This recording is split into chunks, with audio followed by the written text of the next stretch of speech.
Hi dears, welcome back to our channel Femi's ഫുഡ്സിൻ്റെ പുതിയൊരു വ്ളോഗിലേക്ക് എല്ലാവർക്കും സ്വാഗതം.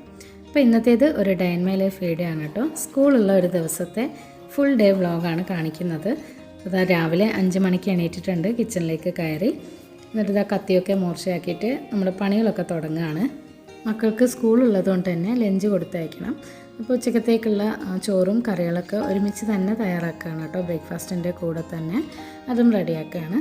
അപ്പോൾ അവർക്ക് ലഞ്ച് കൊടുക്കാനുള്ളത് കൊണ്ട് പെട്ടെന്ന് തന്നെ എല്ലാം ഒന്ന് ചെയ്തെടുക്കുകയാണ്. ഇത് പിന്നെ കടലക്കറിക്ക് വേണ്ടിയിട്ടുള്ള സവാളയാണ് കേട്ടോ കട്ട് ചെയ്തെടുക്കുന്നത്. അതിനോടൊപ്പം നമ്മുടെ ഈ ഒരു വാഴക്കൂമ്പ് തോരനില്ലേ, അതിലേക്ക് വേണ്ടിയിട്ട് ഒരു പകുതി സവാളയും കൂടി മുറിച്ചെടുക്കുന്നുണ്ട്.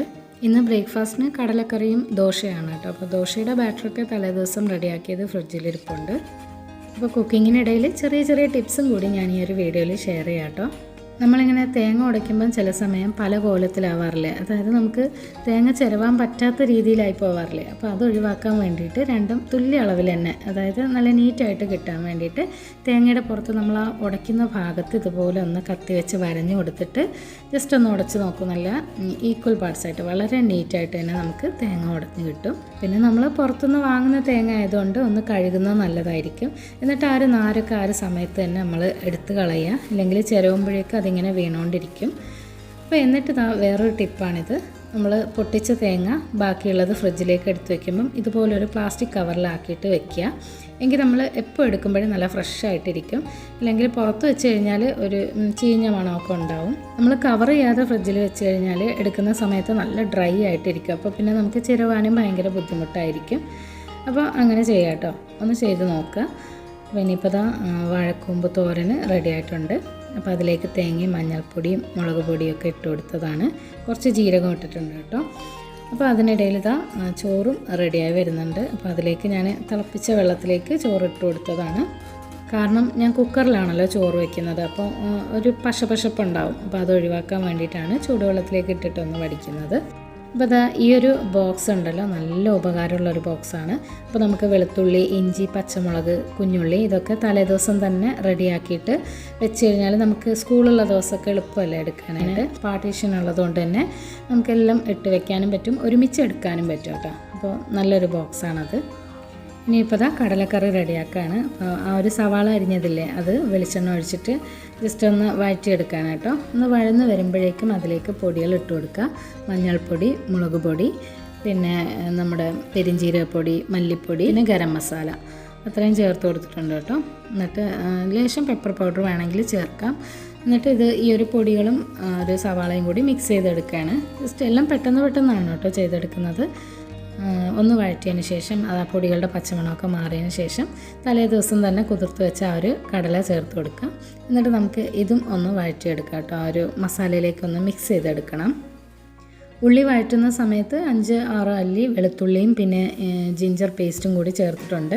എന്നിട്ട് അതിലേക്ക് ഒരു പച്ചമുളകാണ് കേട്ടോ ഇട്ട് കൊടുത്തത്. അധികം എരിവ് വേണ്ടല്ലോ, നമ്മൾ മുളക് പൊടി ചേർക്കുന്നുണ്ടല്ലോ.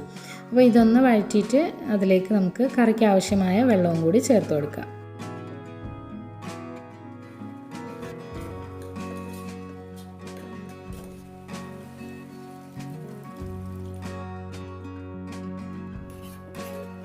അപ്പോൾ ഞാൻ ഈ ഒരു പാത്രത്തിൻ്റെ സൈഡൊക്കെ ഒന്നിങ്ങനെ ഇതുപോലെ വൃത്തിയാക്കി കൊടുക്കട്ടെ. എനിക്കെന്തോ ഒരു ബുദ്ധിമുട്ട് പോലെയാണ് അതിങ്ങനെ ഡ്രൈ ആയിട്ടിരിക്കുന്ന കാണുമ്പോൾ. എന്നിട്ട് ഇതിലേക്ക് നമുക്ക് ലാസ്റ്റ് മല്ലിയില കൂടി അരിഞ്ഞത് ചേർക്കാം. എന്നിട്ട് മൂടി വെച്ചിട്ട് 4-5 വിസിൽ വേണം കേട്ടോ. 4-5 അല്ല, കൂടുതൽ വിസിൽ വേണം. ചെറിയ കുക്കർ ആയതുകൊണ്ട് തന്നെ ഞാനിവിടെ ഒരു 7-8 വിസിലിടും, എങ്കിൽ മാത്രമേ കടല നന്നായിട്ട് വേവുള്ളൂ. അപ്പോൾ ഈ ഒരു കുക്കറില്ലേ, ഈ അരി വടിച്ചിട്ട കുക്കർ, അപ്പോൾ അത് വലിയ കുക്കറാണ്. അതിൽ നമ്മൾ കടല വേവിക്കുകയാണെങ്കിൽ 2-3 വിസിൽ തന്നെ വെന്ത് കിട്ടും. അപ്പോൾ ചെറിയ കുക്കറിൽ കുറച്ചുകൂടി സമയം വേണ്ടി വരും. കറി റെഡിയാവുന്നതിനിടയ്ക്ക് ദോശയൊക്കെ ചുട്ടെടുക്കാമെന്ന് വിചാരിച്ചു. അപ്പോൾ ദോശക്കല്ല് വെച്ചിട്ട് ഞാൻ സിമ്മിൽ ഇട്ട് കൊടുത്തിട്ടുണ്ട് കേട്ടോ ഫ്ലെയിം. അപ്പോൾ അതിനിടയിൽ മോൾക്ക് മുടി ഒന്ന് കെട്ടി കൊടുക്കാനുണ്ട്, അപ്പോൾ അതിന് വേണ്ടി വന്നതാണ്. അപ്പോഴേക്ക് വലിയ മോള് മദ്രസയൊക്കെ കഴിഞ്ഞിട്ട് വന്നിട്ടുണ്ട്.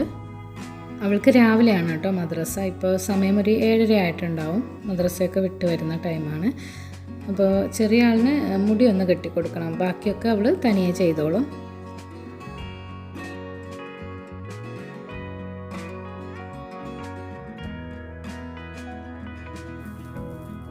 അപ്പോൾ അതിന് ശേഷം വീണ്ടും കിച്ചണിലേക്ക് വന്നു. അപ്പോൾ കല്ലൊക്കെ പാകത്തിന് ചൂടായിട്ടുണ്ട്. അപ്പോൾ ഞാൻ ദോശ ഒന്ന് ഒഴിച്ചതാണ്.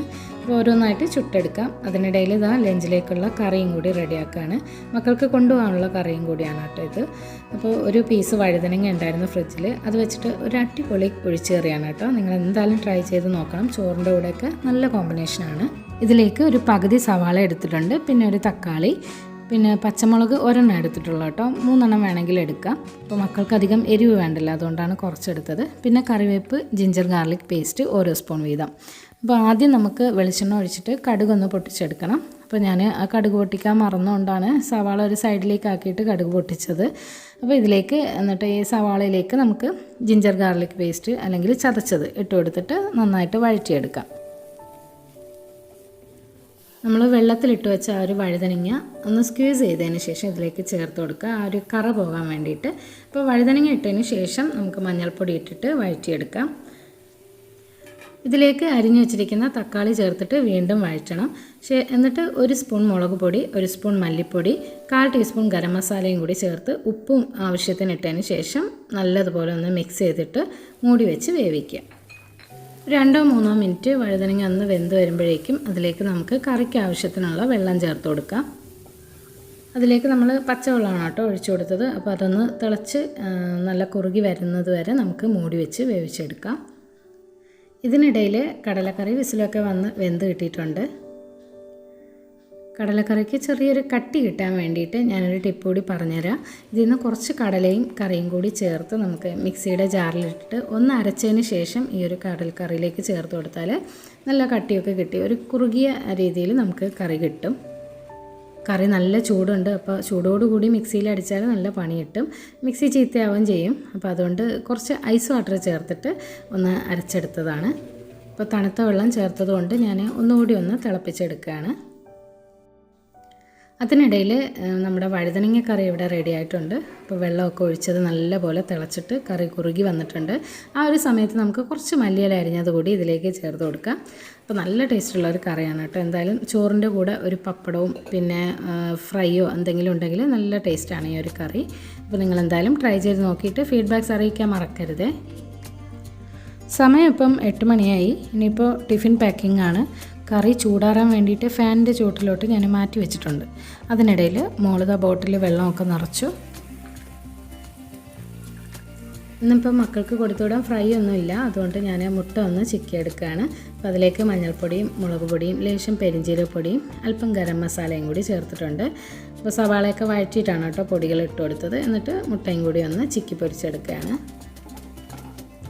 ഈ ഒരു സമയത്തിനിടയ്ക്ക് മക്കൾ ബ്രേക്ക്ഫാസ്റ്റൊക്കെ കഴിച്ചിട്ടുണ്ടായിരുന്നു. അപ്പോൾ അവർ ഡ്രസ്സൊക്കെ ചെയ്ത് റെഡിയായി. അപ്പോൾ ഞാനിപ്പോൾ ഇനി മക്കൾക്കുള്ള ലഞ്ച് പാക്ക് ചെയ്യുകയാണ്.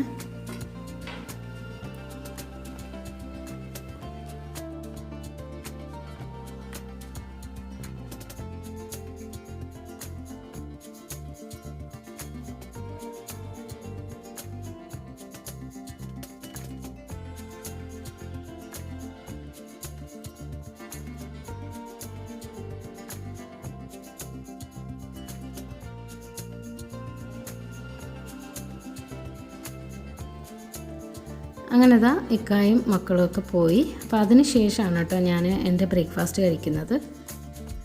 രാവിലത്തെ തിരക്ക് പിടിച്ച പണികൾക്കിടയിൽ കൗണ്ടർ ടോപ്പൊക്കെ നല്ലോണം പരന്ന് കിടപ്പുണ്ട്. അപ്പോൾ അത് ബ്രേക്ക്ഫാസ്റ്റ് കഴിഞ്ഞിട്ട് വേണം ഇനിയിപ്പോൾ കിച്ചണൊക്കെ ഒന്ന് ഒതുക്കിയിടാനും പിന്നെ ക്ലീനിങ് ഒക്കെ തുടങ്ങാനായിട്ട്. നമ്മൾ കിച്ചണിൽ ഉപയോഗിച്ച ഒരു ബോട്ടിലുകളൊക്കെ ഒന്ന് നനഞ്ഞ തുണി വെച്ച് ഒന്ന് തുടച്ചതിന് ശേഷം തിരിച്ച് വെച്ച് കൊടുക്കുക. അപ്പോൾ നല്ല നീറ്റായിട്ടിരിക്കും. ഇനിയിപ്പോൾ ഇതാ കറിയൊക്കെ വലിയ പാത്രങ്ങളാണല്ലോ ഇരിക്കുന്നത്, അതൊക്കെ ഒരു കുഞ്ഞു പാത്രത്തിലാക്കി ഒതുക്കി വെച്ചിട്ടുണ്ട്. എന്നിട്ട് ആ ഒരു പാത്രങ്ങളും കൂടി കഴുകി നീറ്റാക്കി വെക്കുകയാണ്. ഇനിയുള്ള മെയിൻ പണിയെന്ന് പറയുന്നത് ഈ ഒരു പാത്രം കഴുകൽ തന്നെയാണ് കേട്ടോ. ഒരുപാട് പാത്രങ്ങൾ പരന്നിട്ടുണ്ട്, അപ്പോൾ അതെല്ലാം ഒന്ന് കഴുകി ഒതുക്കി വെക്കട്ടെ. പാത്രങ്ങളൊക്കെ കഴുകി കഴിഞ്ഞതിന് ശേഷം ആ ഒരു സിങ്ക് ഏരിയയും കൂടി വാഷ് ചെയ്തിടും.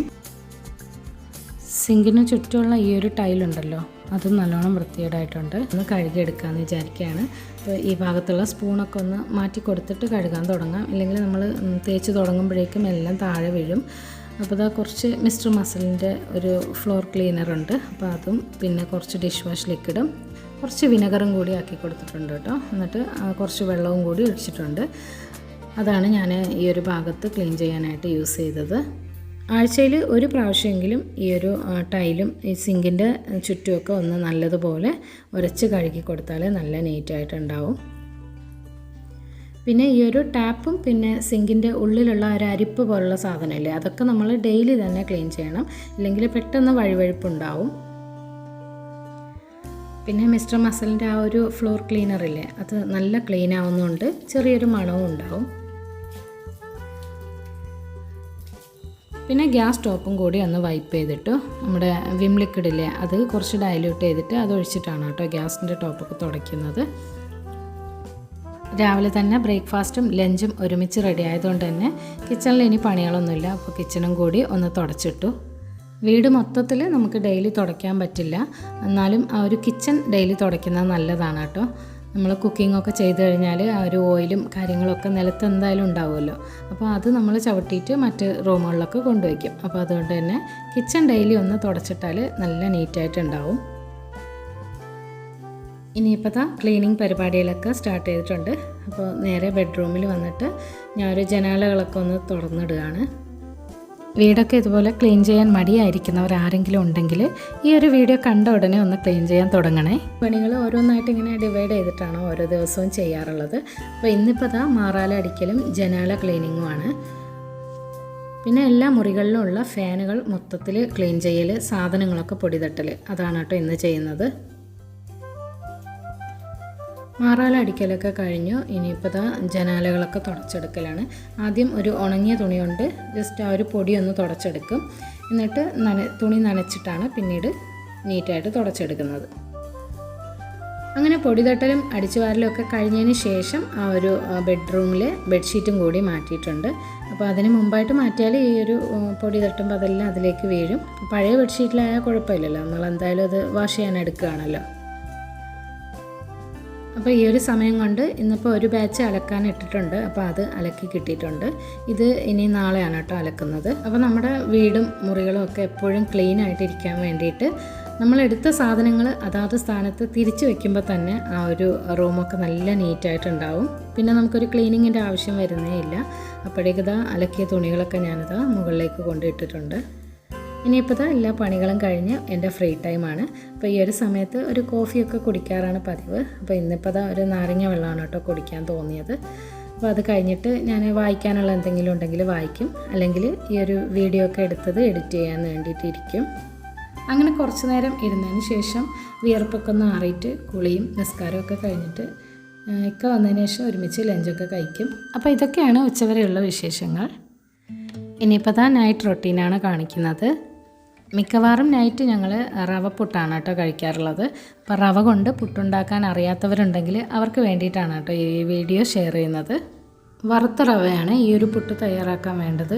ആദ്യം ഒരു തവണ ഉപ്പുവെള്ളം ഉപയോഗിച്ച് നനച്ചതിന് ശേഷം കുറച്ച് ഗ്യാപ്പ് ഇട്ട് വേണം ഈ ഒരു പുട്ട് നനയ്ക്കാൻ വേണ്ടിയിട്ട്.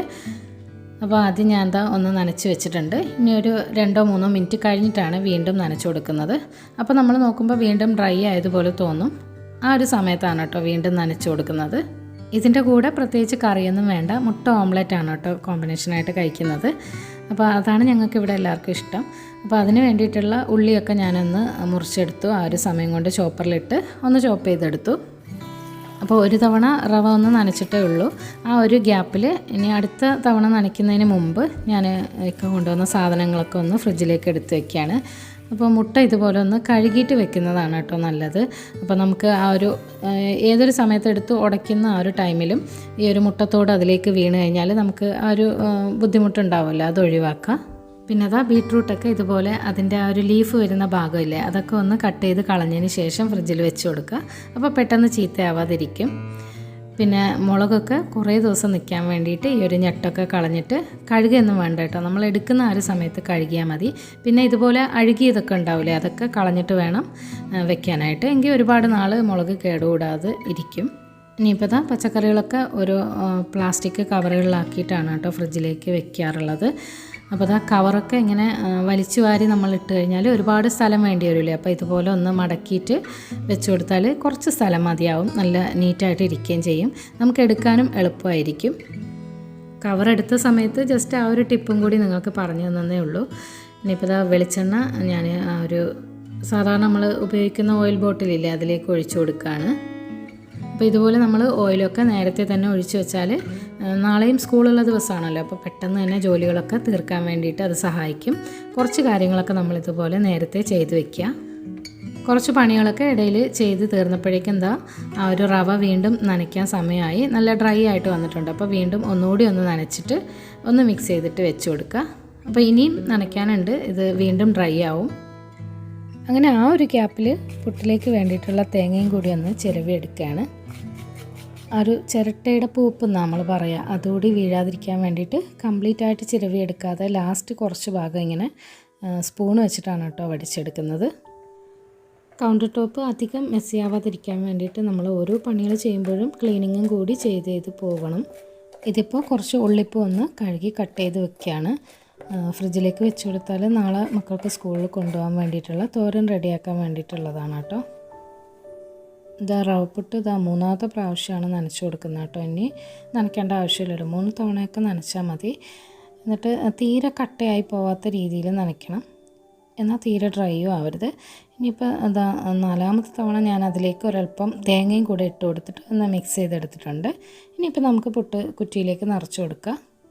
ഇപ്പോൾ ലാസ്റ്റ് നനയ്ക്കുമ്പം കുറച്ച് ഡ്രൈനെസ് ഉണ്ടാവും, അതിലാണ് ഒരു തേങ്ങ ഇട്ട് കൊടുക്കുന്നത്. അപ്പോൾ തേങ്ങയുടെ നനവ് ഉണ്ടാവുമല്ലോ, അപ്പോൾ ചെറിയൊരു നനവ് മതിയാവും. പിന്നീട് നമ്മൾ വീണ്ടും നനച്ച് കൊടുത്താൽ തീരെ അങ്ങ് കട്ട കെട്ടിപ്പോകും. അപ്പോൾ പിന്നെ ആവിയൊന്നും വരില്ല, പുട്ട് വേവുകയും ഇല്ല. അതുകൊണ്ടാണ് കേട്ടോ അങ്ങനെ ചെയ്യുന്നത്. അപ്പോൾ ഉള്ളിപ്പൊക്കെ അരിഞ്ഞ് കഴിഞ്ഞിട്ട് ഞാനത് ഫ്രിഡ്ജിലേക്ക് എടുത്ത് വെച്ചു നാളത്തേക്ക് വേണ്ടിയിട്ടുള്ളത്. ഇനിയിപ്പോൾ ഈ ഒരു മുട്ട ഓംലെറ്റും കൂടി റെഡിയാക്കുകയാണ് പുട്ടിലേക്ക് വേണ്ടിയിട്ട്. രാത്രി ആയതുകൊണ്ട് തന്നെ അധികം പുട്ടൊന്നും ആരും കഴിക്കില്ല, എല്ലാവരും കുറച്ചേ കഴിക്കത്തുള്ളൂ. അപ്പോൾ പിന്നെ എന്തായാലും നിങ്ങൾ ഈ ഒരു പുട്ടൊന്ന് ട്രൈ ചെയ്ത് നോക്കണം കേട്ടോ. നല്ല കോമ്പിനേഷനാണ് ഓംലെറ്റിൻ്റെ കൂടെ കഴിക്കാനൊക്കെ. അങ്ങനെ ഞങ്ങളെല്ലാവരും നൈറ്റ് ഫുഡൊക്കെ കഴിച്ചു. ഇനിയിപ്പോൾ കിച്ചൺ ക്ലീനിങ് ആണ്. ഉച്ചയ്ക്ക് പിന്നെ ലഞ്ച് കഴിഞ്ഞിട്ട് എല്ലാ പാത്രങ്ങളും കഴുകി മാറ്റിയതുകൊണ്ട് തന്നെ രാത്രി വലുതായിട്ടൊന്നും കഴുകി ക്ലീൻ ആക്കാനൊന്നുമില്ല. എങ്കിലും ആ ഒരു രാത്രി ഭക്ഷണം കഴിച്ച പാത്രങ്ങളും പിന്നെ ആ ചോറിൻ്റെ കലവും ഒക്കെ ഞാൻ കഴുകി നീറ്റാക്കി വെച്ചു. ഇനിയിപ്പോൾ സിങ്ക് ഏരിയയും ജസ്റ്റ് ഒന്ന് കഴുകി തുടച്ചിട്ടു. ഇതിപ്പോൾ ഒരു കൗണ്ടർ ടോപ്പ് തുടയ്ക്കുന്ന തുണിയൊക്കെ ഇല്ലേ, അതൊക്കെ ഒന്ന് ടൈഡിൽ മുക്കി വെച്ചതാണ് നാളെ കഴുകാൻ വേണ്ടിയിട്ട്. ഇതൊക്കെ എന്നും നമ്മൾ പതിവായിട്ട് ചെയ്യേണ്ട കാര്യങ്ങളാണ്. അപ്പോൾ ആ ഒരു കൗണ്ടർ ടോപ്പ് തുടയ്ക്കുന്ന തുണി ഡെയിലി കഴുകിയാൽ തന്നെ നല്ല നീറ്റായിരിക്കും. 3-4 മൈക്രോ ഫൈബർ ക്ലോത്തോ അല്ലെങ്കിൽ ഒരു ടവലോ ഉണ്ടെങ്കിൽ നമുക്ക് ഒരു സെറ്റ് കഴുകുമ്പോഴേക്കും അടുത്തത് എടുക്കാൻ പറ്റും. അപ്പോഴേക്കും ഇത് കഴുകിയിട്ട് ഉണങ്ങി കിട്ടുകയും ചെയ്യും. പിന്നെ വാഷ് ബേസിൻ ഏരിയയിലുള്ള ഒരു ഹാൻഡ് വാഷ് ലിക്വിഡ് തീർന്നു പോയിട്ടുണ്ടായിരുന്നു, അപ്പോൾ അതുകൂടി ഒന്ന് നിറച്ചു കൊടുത്തതാണ്. ഈ ഒരു യാർഡ്ലിയുടെ ലിക്വിഡ് നല്ല അടിപൊളി മണമാണ് കേട്ടോ. പിന്നെ രാത്രിയിലത്തെ ആ ഒരു വെജിറ്റബിൾ കട്ട് ചെയ്തതിൻ്റെയൊക്കെ വേസ്റ്റൊക്കെ പിറ്റേന്ന് രാവിലെയാണ് കേട്ടോ കളയുന്നത്. അപ്പോൾ അത് നല്ലൊരു എയർ ടൈറ്റ് കണ്ടെയ്നറിൽ ഞാൻ മൂടി വയ്ക്കും. അങ്ങനെ ചെയ്താൽ നമുക്ക് കോക്രോച്ചിനെയൊക്കെ ഒഴിവാക്കാം, അല്ലെങ്കിൽ ഭയങ്കരമായിട്ട് അതിൻ്റെ ശല്യം ഉണ്ടാവും. അതിനുശേഷം കിവിക്കുള്ള ഫുഡും കൊടുത്തു. അപ്പോൾ ഇത്രയൊക്കെയാണ് എൻ്റെ നൈറ്റ് ക്ലീനിങ് റൊട്ടീൻ. നിങ്ങൾക്ക് എൻ്റെ വീഡിയോ ഇഷ്ടമാവുകയാണെങ്കിൽ ഒന്ന് ലൈക്ക് ചെയ്യുക, ഷെയർ ചെയ്യുക, സബ്സ്ക്രൈബ് ചെയ്യുക. പുതിയൊരു വീഡിയോയുമായി വീണ്ടും കാണുന്നവരേക്കും stay tune, take care, by.